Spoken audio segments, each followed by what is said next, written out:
ಆರೋಗ್ಯ ಅಂತ ಅಂದರೆ ಏನು?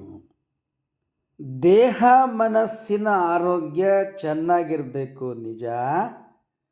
ಆದರೆ ಅದಕ್ಕಿಂತ ಮೊದಲು ನಾವು ಯಾವ ಮನೆಯಲ್ಲಿ ವಾಸ ಮಾಡ್ತಾ ಇದ್ದೇವೆ, ಯಾವ ನೆರೆಹೊರೆಯಲ್ಲಿ ವಾಸ ಮಾಡ್ತಾ ಇದ್ದೇವೆ, ಯಾವ ಊರಿನಲ್ಲಿ ವಾಸ ಮಾಡ್ತಾ ಇದ್ದೇವೆ, ಯಾವ ನಾಡಿನಲ್ಲಿ ವಾಸ ಮಾಡ್ತಾ ಇದ್ದೇವೆ, ಯಾವ ರಾಷ್ಟ್ರದಲ್ಲಿ ವಾಸ ಮಾಡ್ತಾ ಇದ್ದೇವೆ, ಈ ನಾಡಿನ, ದೇಶದ, ಊರಿನ, ಮನೆಯ, ಮನೆತನದ ಆರೋಗ್ಯ ಚೆನ್ನಾಗಿರುವುದು ಕೂಡ ಅಷ್ಟೇ ಮುಖ್ಯ. ಇಲ್ಲಿ ಆರೋಗ್ಯ ಅಂದರೆ ಏನು? ಕೇವಲ ದೇಹ ಮನಸ್ಸಿನ ಆರೋಗ್ಯವಲ್ಲ.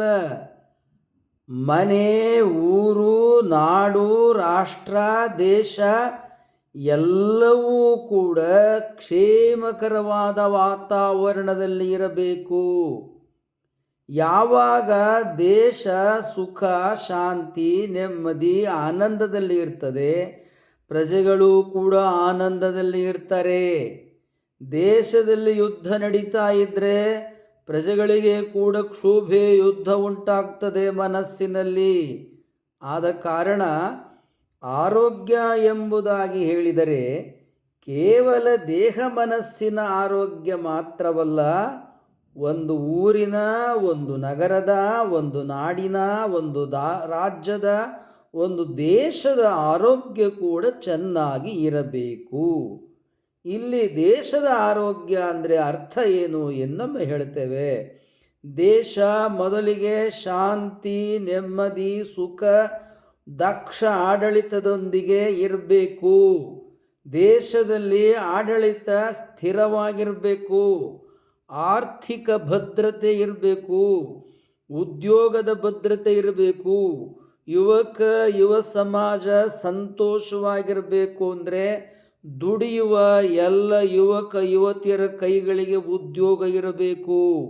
ನಿರುದ್ಯೋಗ ಊರಿನಲ್ಲಿ, ನಾಡಿನಲ್ಲಿ, ದೇಶದಲ್ಲಿ ಇರಕೂಡದು. ಹಾಗೆ ಒಂದು ಮನೆಯ ಎಲ್ಲ ಸದಸ್ಯರು ಕೂಡ ಎಲ್ಲರೂ ಸಾಮರಸ್ಯದಿಂದ ಸಹಕಾರ ತತ್ವದಲ್ಲಿ ಬಾಳಬೇಕು. ದ್ವೇಷ, ವೈಷಮ್ಯ, ಹೊಟ್ಟೆಕಿಚ್ಚು, ಹಗೆತನ ಇವು ಯಾವೂ ಕೂಡ ಯಾರ ಮನಸ್ಸಿನಲ್ಲಿಯೂ ಕುಟುಂಬದಲ್ಲಿ ಇರಬಾರದು. ನೆರೆಹೊರೆಯವರ ಮನಸ್ಸಿನಲ್ಲಿಯೂ ಇದು ಇರಬಾರದು. ಊರಿನವರಲ್ಲಿಯೂ ಕೂಡ ಹಗೆತನ, ದ್ವೇಷ, ಅಸೂಯೆ, ಹೊಟ್ಟೆಕಿಚ್ಚು, ಮತ್ಸರ, ರಾಗದ್ವೇಷಗಳು ಇರಬಾರದು. ಎಲ್ಲರೂ ಕೂಡ ಪರಸ್ಪರರು ಸ್ನೇಹ, ಮೈತ್ರಿ, ಸಹಕಾರ, ಪ್ರೀತಿ, ಸಂಯಮ, ವಿವೇಕ, ಬುದ್ಧಿವಂತಿಕೆಯಿಂದ ಬಾಳಬೇಕು. ಇದೇ ನಿಜವಾದ ಆರೋಗ್ಯ. ಇಂತಹ ನಿಜವಾದ ಆರೋಗ್ಯ ಮನೆಯಲ್ಲಿ, ಊರಿನಲ್ಲಿ, ನಾಡಿನಲ್ಲಿ, ರಾಜ್ಯದಲ್ಲಿ ಉಂಟಾದರೆ ಇನ್ನು ಉಳಿದ ಎಲ್ಲ ಆರೋಗ್ಯಗಳು ತಂತಾನೇ ಬಂದುಬಿಡ್ತವೆ. ಮೊದಲು ಮನಸ್ಸು ಚೆನ್ನಾಗಿರಬೇಕು.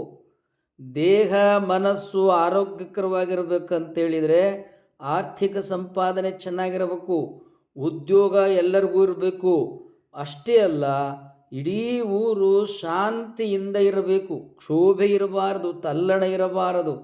ಹೀಗೆ ಆರೋಗ್ಯಕರ ಸಮಾಜ ಯಾವಾಗ ಮನೆಯಲ್ಲಿ, ಊರಿನಲ್ಲಿ, ರಾಜ್ಯದಲ್ಲಿ, ರಾಷ್ಟ್ರದಲ್ಲಿ ನಿರ್ಮಾಣ ಆಗ್ತದೆ, ಉಳಿದೆಲ್ಲ ಆರೋಗ್ಯಗಳು ಸಹಜವಾಗಿ ಬಂದುಬಿಡ್ತವೆ. ಅಂಥ ಯಾವುದೇ ಅನಾರೋಗ್ಯಗಳಿದ್ದರೂ ಕೂಡ ಅವು ಸಣ್ಣ ಪುಟ್ಟ ಅನಾರೋಗ್ಯಗಳಿರ್ತವೆ. ಅಂಥ ಎಲ್ಲ ಅನಾರೋಗ್ಯಗಳನ್ನು ಎಲ್ಲರೂ ತಮಗೆ ತಾವೇ ಗುಣ ಮಾಡಿಕೊಳ್ಳಬಹುದು. ಆ ಗುಣ ಮಾಡಿಕೊಳ್ತಕ್ಕಂಥ ದಿಕ್ಸೂಚಿ ಪ್ರತಿಯೊಬ್ಬರ ಮನೆಯ ಅಡಿಗೆ ಮನೆ ಏನು ಡಬ್ಬಿಗಳಿದಾವಲ್ಲ, ಅಲ್ಲಿ ಎಲ್ಲ ಆರೋಗ್ಯದ ದಿಕ್ಸೂಚಿ ಇರ್ತದೆ.